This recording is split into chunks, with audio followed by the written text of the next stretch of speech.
A bare hour ago, he'd been an ordinary seaman in the old line-of battleship Duke William.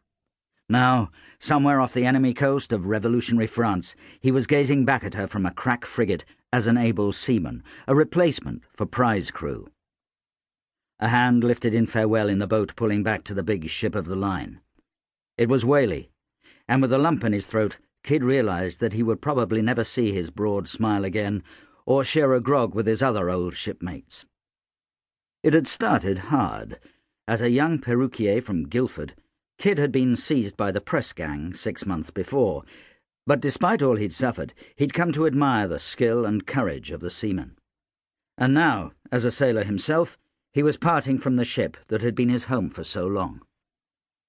He waved in return and forced his attention back inboard. Men were waiting on deck.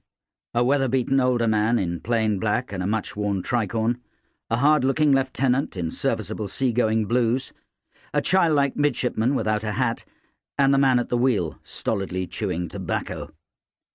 Next to Kidd, Renzi gave a conspiratorial grimace. They'd been through much together, he and his friend. The others in the little party looked equally bemused. Stirk, the tough gun captain, Dowd, the devil-may-care topman, Doggo, a ferally ugly able seaman, Pinto, a neat and deadly Iberian, and Wong, the inscrutable circus strongman. But there would be no complaint. Service in a fast frigate ranging the oceans for prey and prize money was infinitely preferable to the boredom of a big ship on blockade duty. "Brace around that foresail! Run away with it, you damn sluggards!" The hard bellow from behind startled Kidd. "Away aloft, you dawdling old women! Lay out and loose!" The officer was dressed in austere sea rig, only faded lace indicating that here was the most powerful man on board, a post-captain in the Royal Navy and commander of the frigate. The men leapt to obey. Kidd saw that they moved with enthusiasm and speed, quite unlike the heavy, deliberate movements he'd been used to in the battleship. Some made a race of it, sprinting along the top of the swaying yard before dropping to the footrope in a daring display of skill.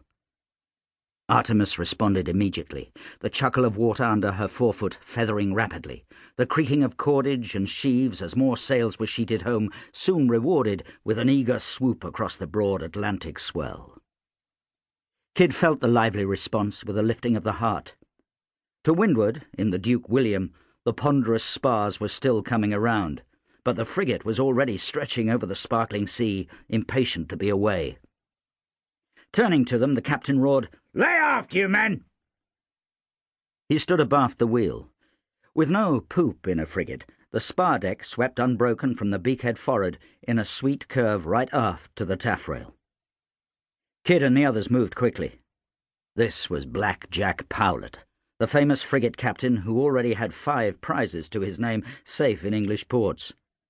There was no mistaking the quality of the man, the hard, penetrating stare and pugnacious forward lean of his body. To keep listening to this audiobook, I've left you a link in the description so you can do it, at no cost thanks to Audible's 30-day free trial.